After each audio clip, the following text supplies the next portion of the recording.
मित्रों, आप सभी को मेरा एक बार फिर से नमस्कार। मैं आशा करता हूं कि आप सभी अच्छे होंगे।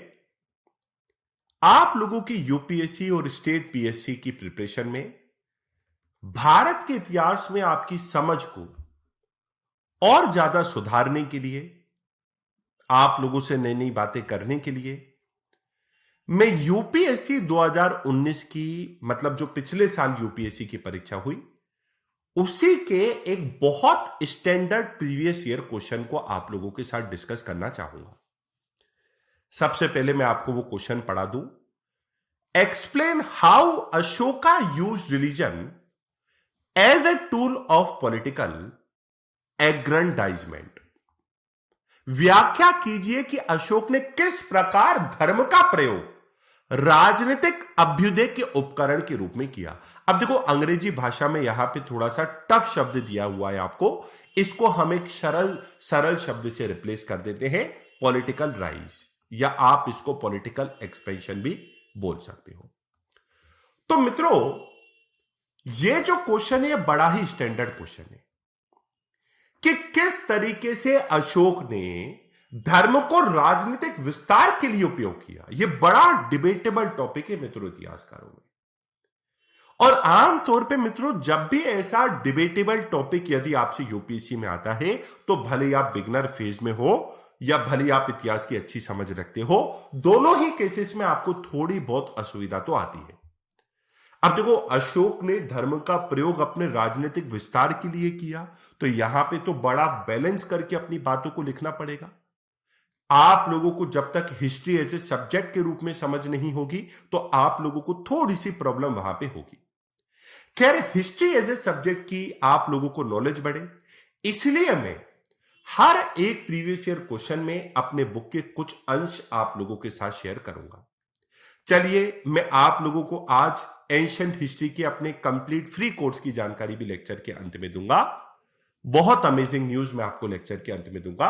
अभी के लिए इस क्वेश्चन पे हम डिस्कशन करते हैं। Explain how Ashoka use religion as a tool of political aggrandisement. किस तरीके से अशोक ने धर्म का प्रयोग राजनीतिक विस्तार के लिए किया। अब देखिए मित्रों, सबसे पहले तो आप इसी प्रश्न पे थोड़ा सा विचार कीजिए कि यह प्रश्न दरअसल पूछा क्यों गया है। तो मित्रों, थोड़ा सा बैकग्राउंड में आपको क्लियर करना चाहूंगा। 261 बीसी में अशोक के द्वारा मित्रों एक युद्ध लड़ा गया था, जिसको आप बैटल ऑफ कलिंग के नाम से जानते हो। और कई सारे इतिहासकार ऐसा बोलते हैं कि भाई, अशोक का कलिंग के बैटल के बाद जो कलिंग के बैटल में हिंसा हुई, उस हिंसा के बाद अशोक का मतलब एक हार्ट चेंजिंग मूवमेंट था उनके लिए। वो उनका हृदय परिवर्तन हो जाता है और वो सदा के लिए तलवार की नीति को, युद्ध की नीति को त्याग देते हैं और धम्म की पॉलिसी को अपना लेते हैं। तो 261 बीसी के बाद अशोक ने कलिंग के युद्ध के आक्रमण के बाद तलवार की नीति को त्याग दिया था और धम्म की पॉलिसी को अपना लिया था। और जो आपसे प्रश्न पूछा गया है वो यही पूछा गया है कि किस तरीके से अशोक ने धम्म का प्रयोग अपने राजनीतिक विस्तार के लिए किया, अपने पॉलिटिकल एक्सपेंशन के लिए किया। मित्रों, इस प्रश्न के उत्तर पे जाने से पहले एक बड़ी ही इंटरेस्टिंग इंटरप्रिटेशन मैं आपको बताता हूं कि अशोक मित्रों उन शासकों में से एक रहे थे जब उनका शासन भारत में आया था। तब तक लगभग पूरे इंडियन सबकॉन्टिनेंट के क्षेत्र में उनका शासन हो गया था। वो तो उन्होंने तलवार की नीति को त्याग दिया था और धम्म की नीति को अपना लिया था। अगर अशोक की धम्म की अपेक्षा वही तलवार की नीति रही होती, एम्पायर को बढ़ाने की नीति रही होती, तो शायद अशोक ऐसे पहले शासक होते जो अंतरराष्ट्रीय स्तर पे भी भारत की बाउंड्रीज को और ले जाते, क्योंकि लगभग भारत के पूरे भूभाग पे तो उनका शासन हो ही गया था। हालांकि साउथ में जो स्टेट्स थे, अशोक के वहां पे डायरेक्ट रूल नहीं था, लेकिन जितने भी सदर्न स्टेट्स थी उन्होंने भी अशोक की एक तरीके से संप्रभुता को स्वीकार ही कर लिया था। तो Ashok could have been the first ruler to expand India, to expand the boundaries of India. मतलब आज जो भारत की, उस समय जो भारत की बाउंड्री थी, उससे भी बाहर शायद अशोक विस्तार कर देते यदि वो पॉलिटिकल एक्सपेंशन की नीति रखते। लेकिन मित्रों, अशोक यदि ऐसा करते तो वो जितने पॉपुलर होते, शायद उतना ही पॉपुलर वो अपनी धम्म की पॉलिसी के लिए भी है। ऐसी थोड़ी ना बात है कि आप बात करते हैं कि आज भारत में इतने सारे जो हमारे सिंबल्स हैं, नेशनल सिंबल्स हैं, वो भले आप चक्र की बात कर लीजिए या भले आप सारनाथ पिलर की बात कर लीजिए, तो वो तो हमारे राष्ट्रीय सिंबल्स है ना, तो उनको तो हमने अडॉप्ट किया है ना।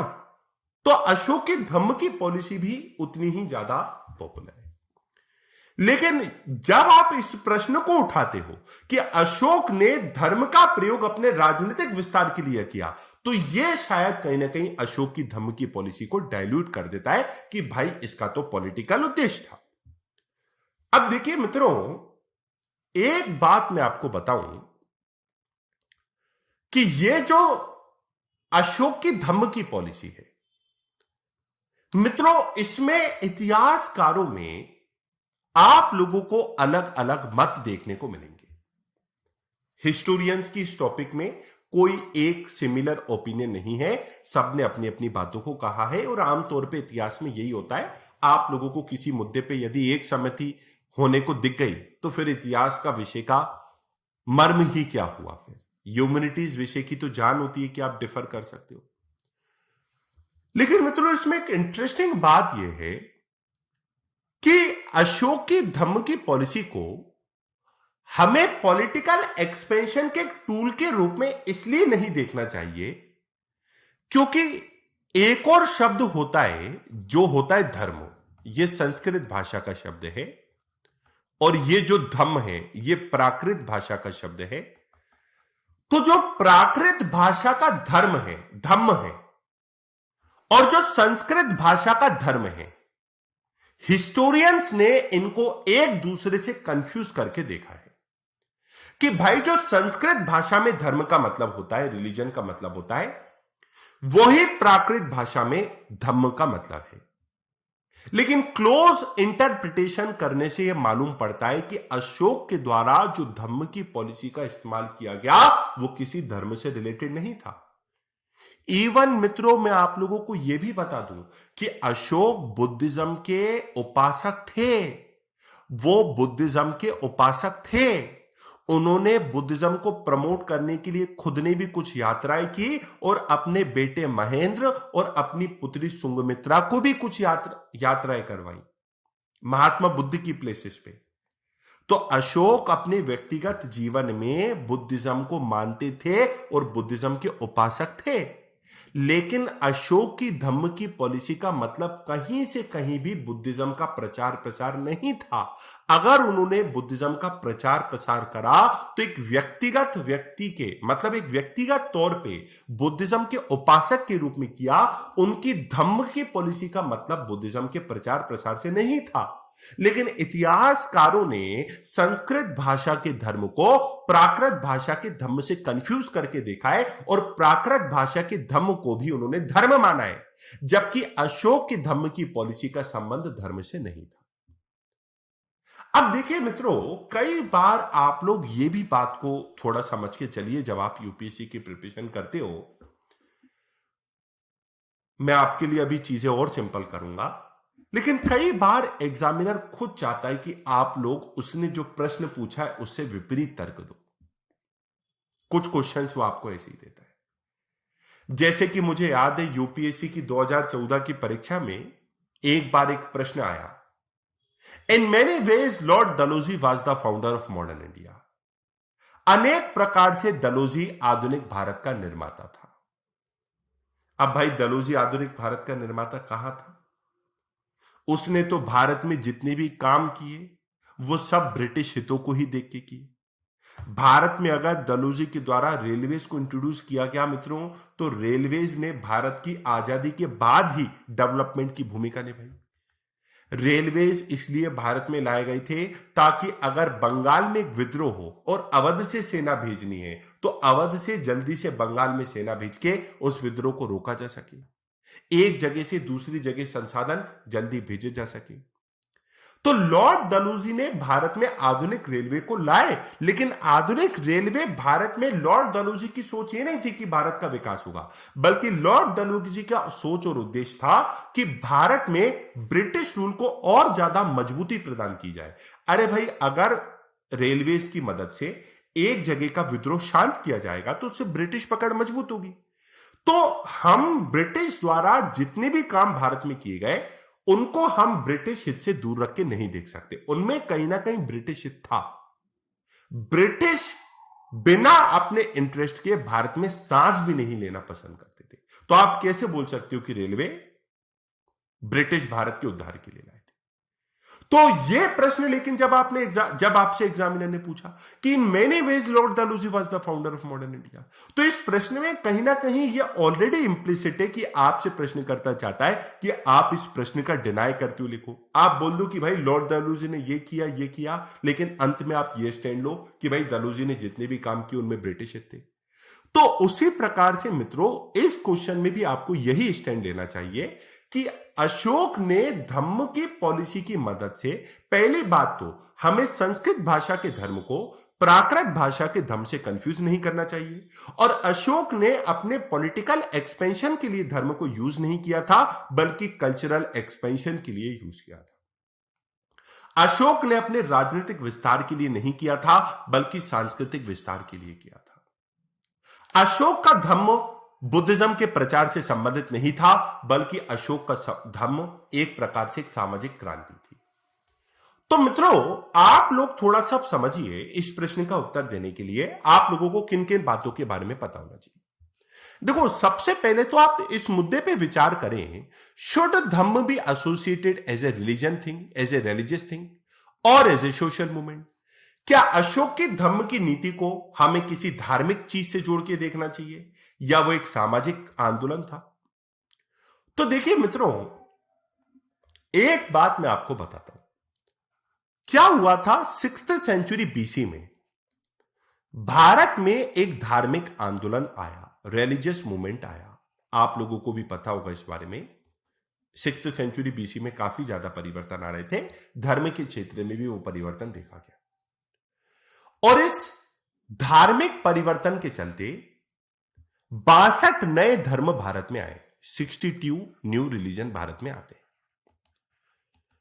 जैनिज्म और बुद्धिज्म भी इन 62 धर्मों में से 2 धर्म थे।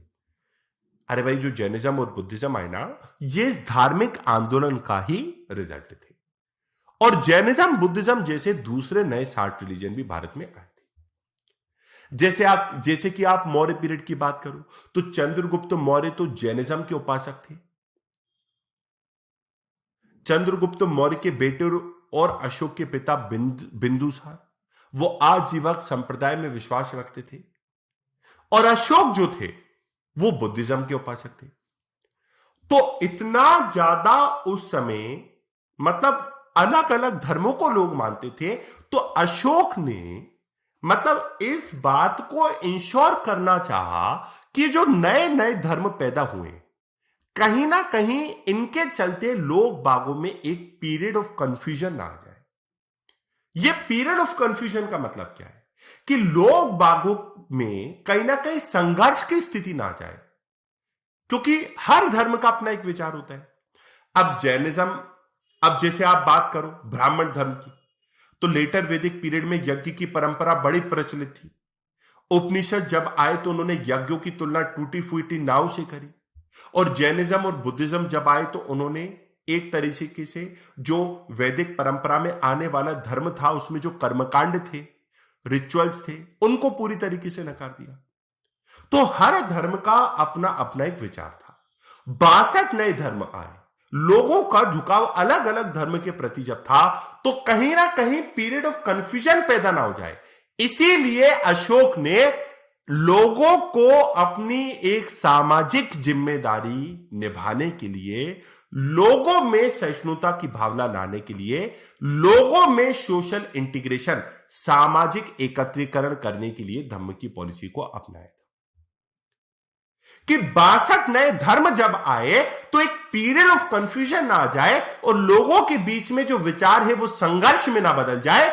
इसलिए लोगों के नैतिक स्तर को उठाने के लिए, अपनी सामाजिक जिम्मेदारी का एहसास कराने के लिए सहिष्णुता की भावना, आप जो बोलते हो ना, मतलब भारत में एक तरीके से सर्वधर्म संभाव, तो सर्वधर्म संभाव मतलब एक तरीके से कि सभी धर्म साथ साथ रह सकते हैं। पीरियड ऑफ कंफ्यूजन को मिटाने के लिए कि भाई अलग अलग धर्मों के चलते जो लोगों के अलग अलग विचार है उनमें एक संघर्ष ना आ जाए, इसलिए लोगों को अपनी सामाजिक जिम्मेदारी, सहिष्णुता की भावना पैदा करने के लिए, और जब मित्रों सामाजिक जिम्मेदारी आएगी, सहिष्णुता आएगी, तो एक प्रकार से लोगों का एकत्रीकरण होगा, इंटीग्रेशन होगा, एक दूसरे से वो मिलेंगे। तो अशोक ने जो धम्म की पॉलिसी को अपनाया था ना, वो किसी राजनीतिक विस्तार के लिए नहीं अपनाया था, ना ही उन्होंने बुद्धिज्म के प्रचार प्रसार के लिए अपनाया था। हम मानते कि वो व्यक्तिगत जीवन में बुद्धिज्म के उपासक थे, लेकिन धम्म की पॉलिसी का मतलब बुद्धिज्म के प्रचार प्रसार से नहीं था, बल्कि धम्म की पॉलिसी अपने आप में एक सामाजिक आंदोलन थी। लोगों को अपनी सामाजिक जिम्मेदारी, सहिष्णुता और सामाजिक एकत्रीकरण करने के लिए यह पॉलिसी आई, ताकि पीरियड ऑफ कंफ्यूजन जो कि 62 नए धर्मों के कारण आया था उससे बचा जा सके। तो इस आधार पे तो अशोक ने धम्म का यूज ही नहीं किया पॉलिटिकल एक्सपेंशन में।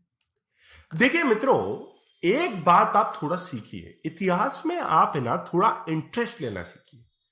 वो मेंटोस का भी एक एड आता है, ये है आम जिंदगी और ये है मेंटोस जिंदगी। तो एक आम अभ्यर्थी क्या करेगा, ये पूरी बातें तो लिखे आएगा कि भाई ऐसा ऐसी बात है, और अशोक की धम्म की पॉलिसी का मतलब, हम गलती करते हैं कि अशोक के धम्म को हम संस्कृत भाषा के धर्म से जोड़ के देखते हैं। इसका कहीं से भी कहीं मतलब धर्म से नहीं था, ना ही इसका मतलब राजनीतिक विस्तार से था, बल्कि इसका मतलब तो सांस्कृतिक विस्तार से था।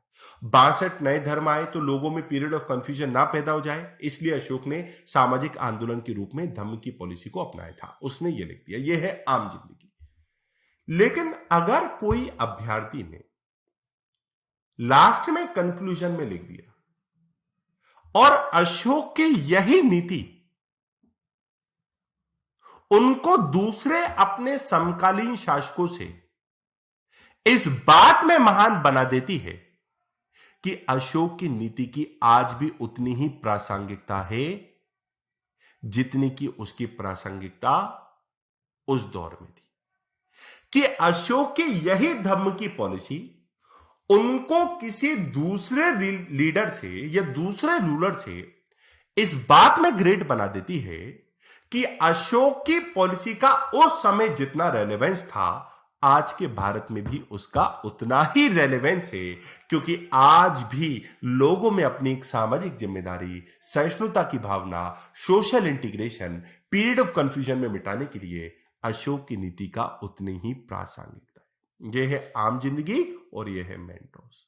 मित्रों, मैं हर बार बोलता हूं, प्रश्नों को अच्छी तरीके से पढ़ो, सोचो, समझो, विचार करो, कनेक्ट करो और लिखो। और एक बात मैं आपसे बार बार बोलता आया हूं, आपका जो प्रश्न होगा उसका आप आंसर जैसे लिखोगे वही आपकी मानसिक लेवल को वहां पे सिद्ध करेगा। यूपीएससी में मान लो 30 साल 35 साल अलग अलग कैटेगरी के हिसाब से जो भी है जी, तो वहां पे आप लोगों की बात में 60 साल जैसे एक बुद्धिजीवी की मानसिकता भी टपक सकती है अगर आप ऐसा कंक्लूजन लिख के आते हैं। तो जितनी अच्छी आप राइटिंग करोगे उतना ही मैच्योरिटी लेवल आपका झलकेगा।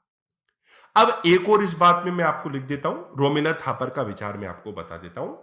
अब देखो मित्रों, रोमिला थापर ने मौर्यन पीरियड की हिस्ट्री के ऊपर बड़ा काम किया है।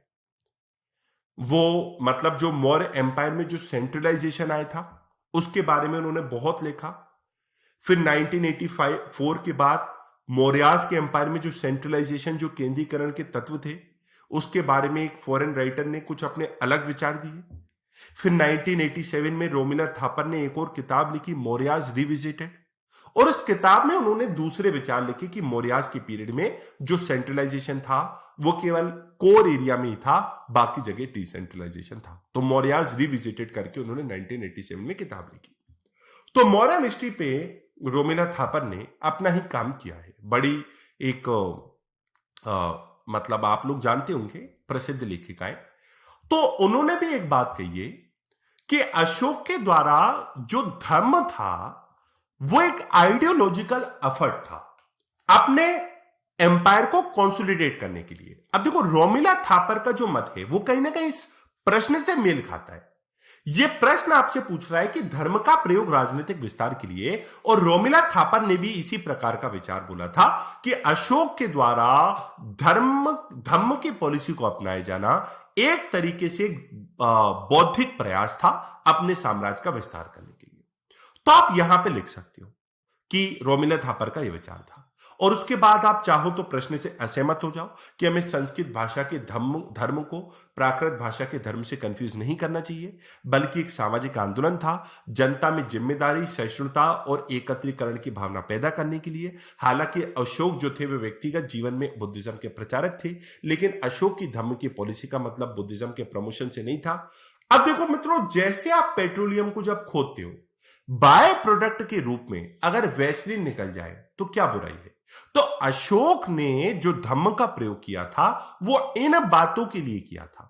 अब उसमें राजनीतिक विस्तार हो रहा है, तो ये एक सोची समझी रणनीति राजनीतिक विस्तार के लिए नहीं थी। इसका रिजल्ट हो गया बाय प्रोडक्ट के रूप में, वो आप सहमत हो सकते हो, लेकिन एक सोची समझे आइडियोलॉजिकल एफर्ट कम प्रतीत होता है।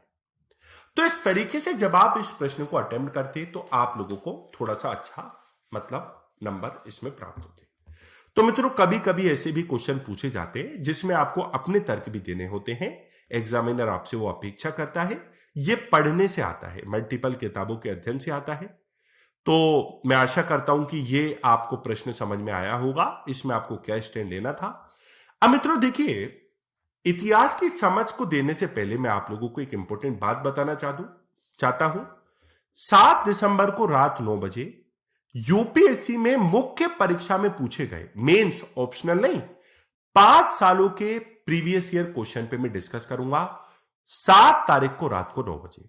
तो यह सत्र अनअकैडमी पे आपको अटेंड करना है। आप लोग AGC10 रेफरल कोड का प्रयोग करें, A for Anuj, G for Garg, C for coaching और 1010। तो AGC10 का प्रयोग करें यदि आपको कहीं भी कोड अप्लाई करने को पूछा जाए, तो जरा अनअकैडमी पे भी पता लगे कि भाई मेरी भी शिक्षा की नीति का विस्तार, मुझे भी तो पता लगे कितना हो रहा है। तो आप लोग इस सत्र को अटेंड करना, बड़ा मजा आएगा।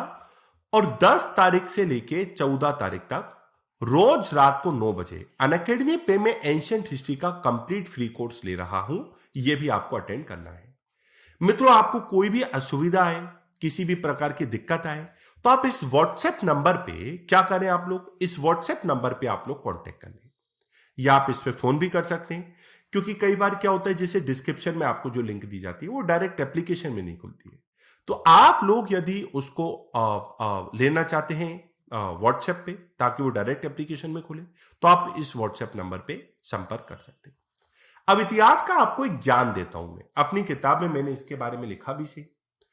एक इतिहासकार हो या प्राथमिक दस्तावेज लिखने वाला, इतिहासकार होने से पहले वे एक व्यक्ति होता है जिसकी अपनी समझ, उद्देश्य और रुचियां होती है, और वह इनसे प्रभावित होकर ही ऐतिहासिक घटनाओं की व्याख्या करता है।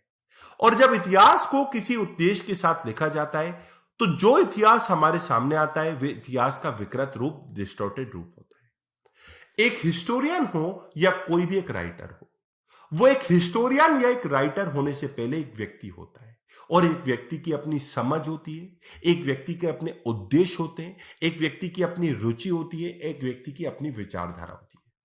और जब कोई भी व्यक्ति अपनी समझ, अपने उद्देश्य, अपनी राजनीति, अपनी रुचियां उस इतिहास के लेखन को लिखने में लाता है, तो कहीं ना कहीं हमारे सामने जो इतिहास का रूप आता है वो विकृत होता है।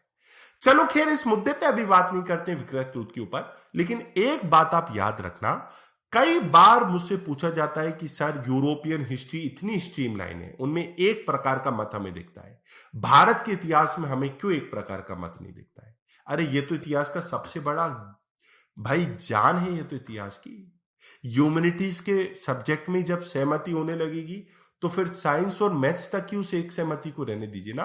ह्यूमैनिटीज के सब्जेक्ट में आप कभी भी एक तर्क नहीं दे सकते हो, इसमें अलग अलग तर्क चलते रहते हैं, क्योंकि हर व्यक्ति की अपनी समझ, अपने उद्देश्य, अपनी रुचियां होती है। हमको सबको पढ़ना होता है और उसके बाद अध्ययन करना होता है।